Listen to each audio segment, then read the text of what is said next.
Hey, welcome back everyone for some more new Super Mario Bros. Wii! And now we're gonna be continuing on with World 3, and we're gonna be going to the first ghost house in the game. Now, right off the bat, you'll miss this first star coin if you don't look. Which, that is kind of a cryptic place to put a star coin. And there's another cryptic place to put the door to the next area. Now, I gotta be honest with you, I like the background of the ghost houses in this game more than I do for New Super Mario Bros. U.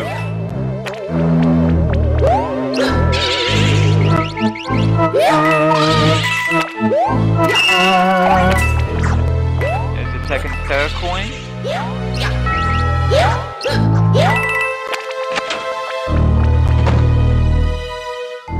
Yeah, I really like the way the ghost houses look in this game. This one and the one in the next world aren't too bad in terms of finding everything.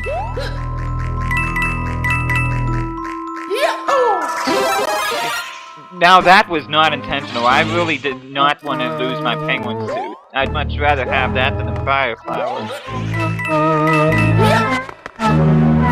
Which turns out to be kind of a bad omen for me, as you'll see here. I completely missed that platform right there, but...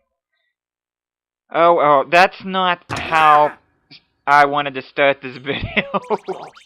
And I can't believe that I managed to lose a life on this ghost house. But anyway, we're going to try this again. Now there are two exits in this ghost house. I'm going to be taking the exit that allows me to get all 3 star coins in one shot. And the exit I'm taking actually leads to the cannon, where you can warp to a further world, which I don't remember which world it is offhand, but I'll be taking that one. And of course the other exit lets you go further on in the World 3, but I'm only gonna go through one exit right now. Yeah, I don't know what my issue was either with jumping from these poles here. Yeah, I really did not have a good start to this video at all.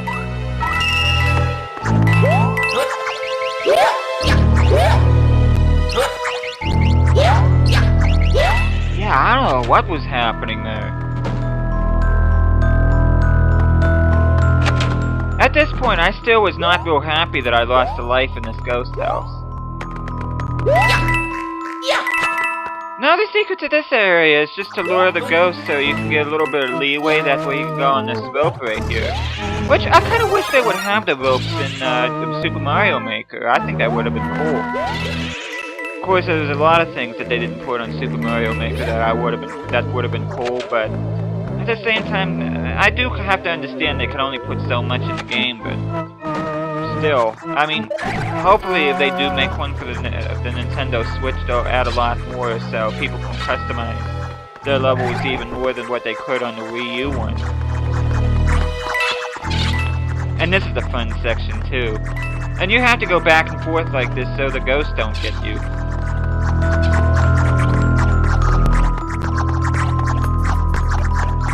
Oh, this is so much fun.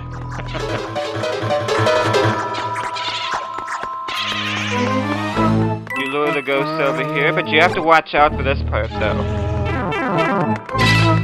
Which I was not patient there.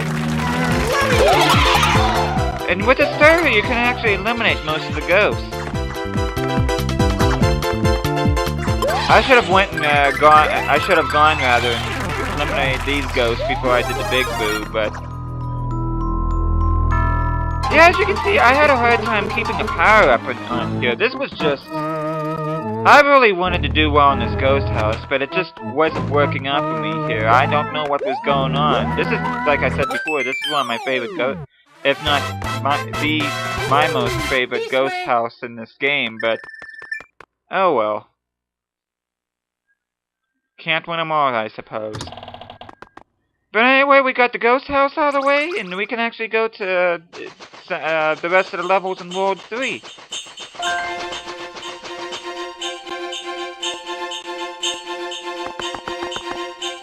Now, when you're playing these next 2 levels for the first time, you will not have the luxury of having the red blocks as you'll see right here.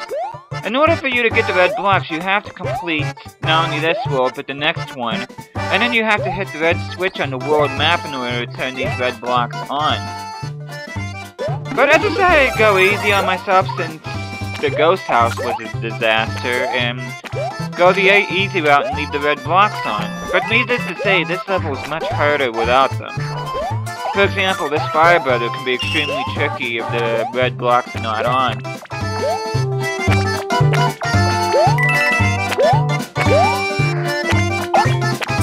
And you need to go on that moving ice platform in order to get to that top part there. And you also need to watch out for the Koopas here. And there's also a star coin hidden in that platform over there, which you'll see here in a few seconds. Gotta jump down here.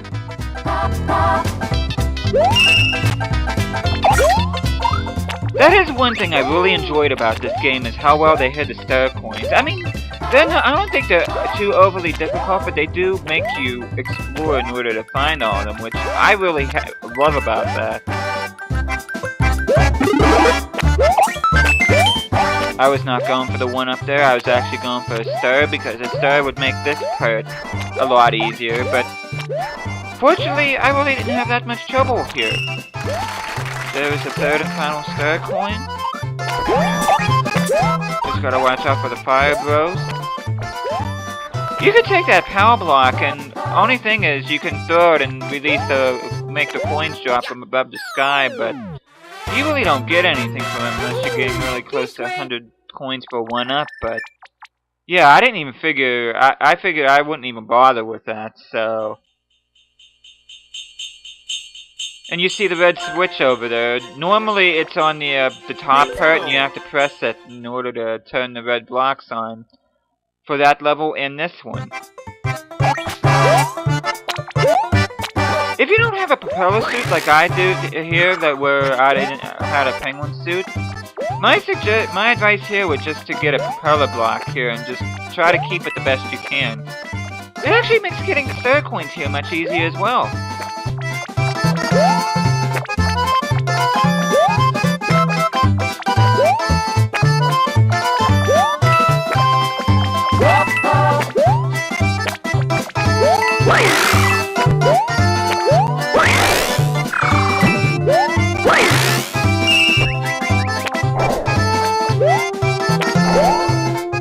The biggest problem in this stage are these Venus fire traps here.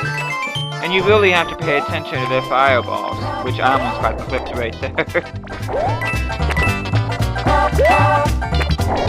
Yeah, this level can actually get pretty busy if you're not paying attention, so you really have to keep your eyes out and make sure that you're not finding yourself face first with a fireball or anything like that.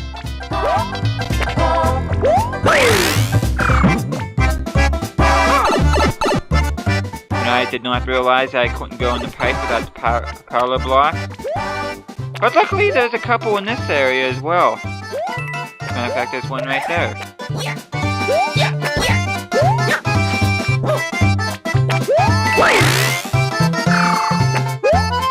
This is another level that has more than one exit. I'm taking the secret exit here because that's the only way you can get the secret exit is if you hit the red switch on the map. But if you didn't get to the red switch yet, if you're playing this for the first time, then you'll have to take the green pipe in the next area.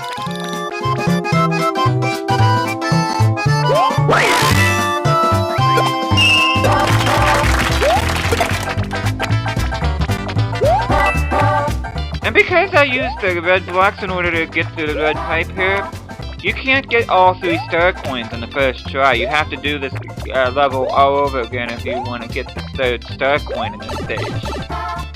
But overall, if you're paying attention there, like in that last part, as long as you watch where the Koopas are going, you should be fine. There we go. And you'll know the secret exits in this game because they'll have red flags instead of black. I'm not sure if I told you guys that or not. Maybe you guys already knew that, especially those that have played this game, but... Anyways, we're going to be going to World 3 Castle in our rematch with Lemmy Koopa. Call me crazy for saying this, but I really enjoyed this castle a lot. And it makes it much more enjoyable if you manage to keep the penguin suit. And I would strongly suggest getting a penguin suit for this castle, just because the majority of it you have to be on ice. Yeah, this is probably my favorite castle in the entire game.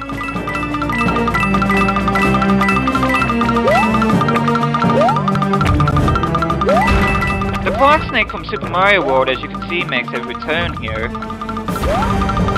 As well as these giant icicles from World 3-3.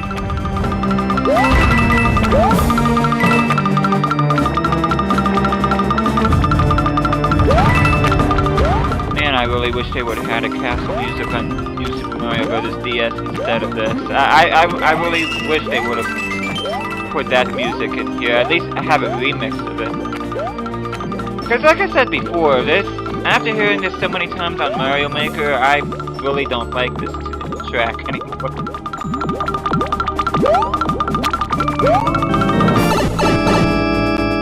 And while I was talking there, if you took advantage of the bouncing balls, you could get the first star coin. And the second star coin, the only way you can get that is to make proper use of these bombs here.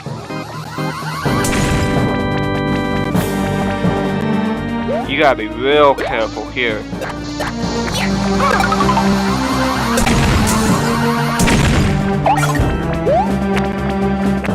As long as you watch out for the bombs, getting the second star coin shouldn't be all that bad.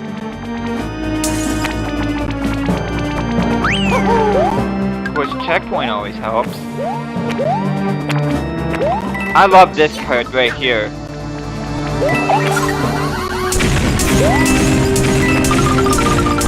Oh, I absolutely love that chain reaction.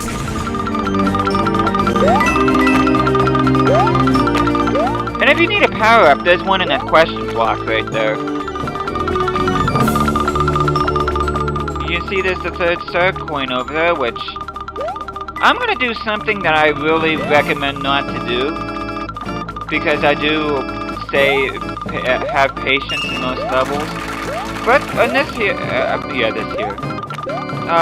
Right there, I decided to just go for the star coin and just be right here, which, I mean, this really isn't all that dangerous, but if you're playing this for the first time, I would suggest just sticking with the block snake, just to make sure you don't do anything too reckless or anything, but I've played this game enough times, so I felt comfortable enough to just go for the star coin. And if you plow through those blocks right there, you can actually get an extra life. And if you need a power-up, go down the the green pipe down there. And alas, we're at a rematch with Lemmy Koopa. Now, with most Koopaling fights in this game, you can actually cheese this one, which I can show off a little bit here. Yeah, Kamek, the only thing he did was make the ball bigger, but it really doesn't make this battle any harder, in my opinion. You just gotta get... He'll always end up on the opposite side. Right there. That way he won't even have his ball, and then you can just keep him doing this, and then rinse, lather, repeat, and you should be done. Of course, I botched that up, but... Yeah, that really should not be all that hard of a battle at all. And World 3 is complete. Which is a big relief to those of you that do not like ice levels. And more of a relief, we get to go from this wintry realm to a much more tropical one in World 4, which we will start the next video, so... But I thank you guys so much for watching this. I hope you guys are enjoying this series, and I'll be seeing you guys again next time.